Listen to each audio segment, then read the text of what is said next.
How's it going, everyone? Welcome back to the channel. So in today's video, we're going to be going over some common issues I've seen over the last year with the 2023 Honda Pilot. So this video may be helpful for somebody interested in the vehicle, or maybe somebody who already has this vehicle and is interested in buying out their lease and potentially keeping a car for a long time. So if you do have one of these vehicles, let me know if you had some of these issues. Let me know if you have a different issue, or let me know if you had no issues at all. Either way, we could spread some awareness throughout the community, and the future buyer can be informed as much as possible. So let's go ahead and get started with some issues that I've seen over the last year. And overall, in my opinion, they have been minimal, but there are some issues nonetheless. So a couple water leaks we've had over the last year.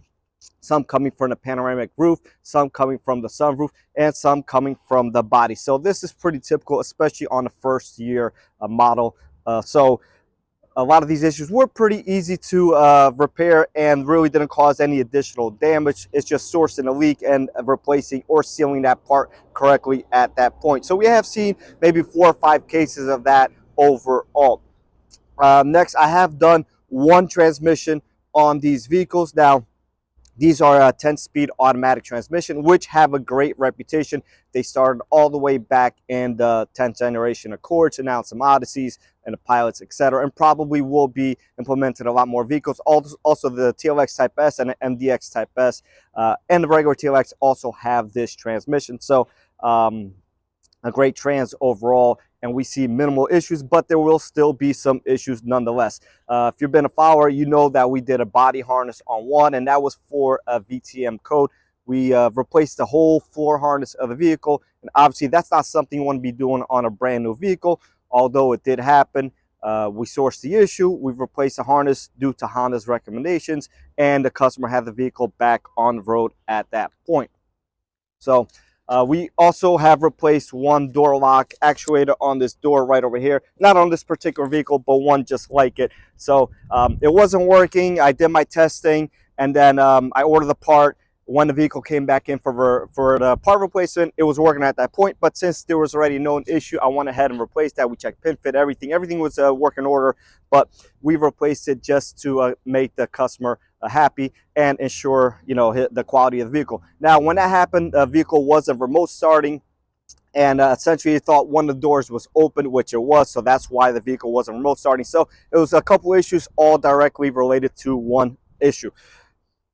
We have seen a pattern of window regulator bolts missing, both front doors, so driver's side and front passenger side.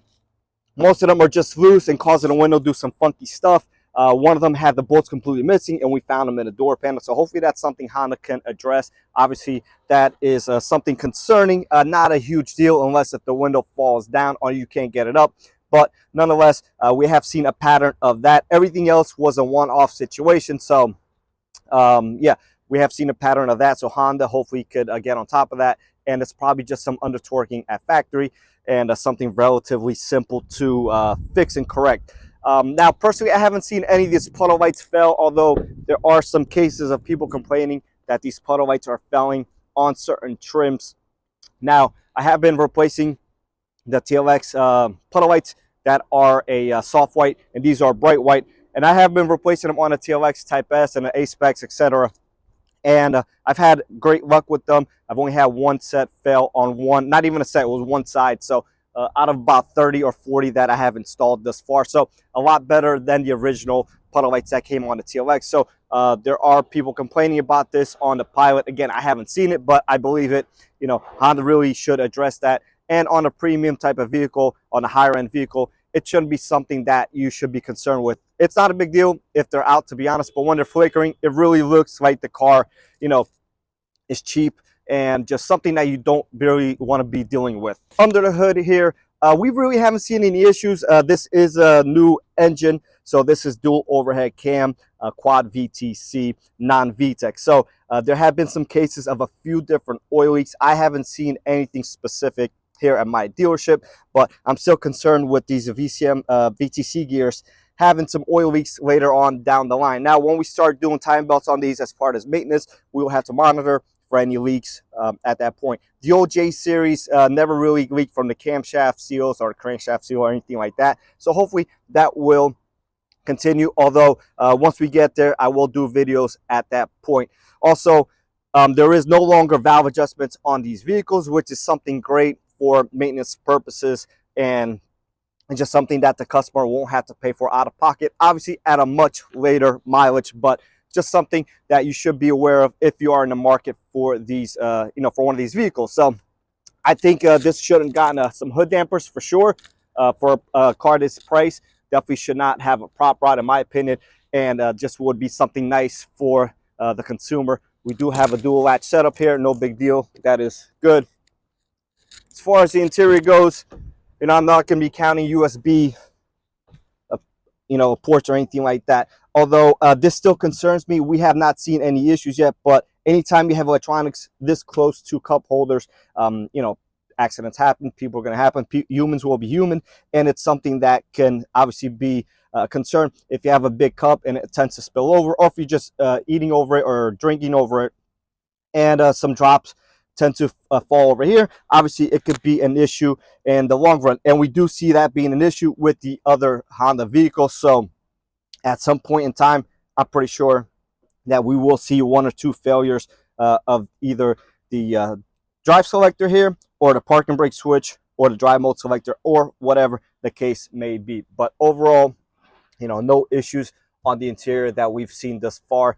Just kind of the issues that I have talked about. Now, these vehicles are still fairly new, so I do anticipate some other issues along the line starting to happen. Like any other car, it will have some issues. Anything that becomes a pattern, I will address in my YouTube channel, and like that, we could all be aware and on the same page. Once again, if you do own one of these vehicles and you had some of these issues happen to you, or if you had different issues or no issues at all, make sure you drop a comment down below, so like that the community or anybody interested in one of these vehicles could be well informed and make an educated purchase, as far as this vehicle goes, and maybe compare it to its competition. So we haven't seen any warped rotors yet or anything like that, so that is good. That's a good sign. Typically these vehicles do warp rotors fairly quickly, whether it's a warpage from excessive heat or some pad buildup on the rotors. Regardless of which way you want to approach it, the rotors would have to be resurfaced at that point and get addressed, but we haven't seen that yet. If you have had that issue, make sure you drop a comment down below once again. So that's going to be it for the video. I know it's a short one, but no news is good news in my opinion, and the fact that we've had limited issues with it is a good sign, and hopefully a good sign long term. So with that being said, I'll catch everyone on the next one.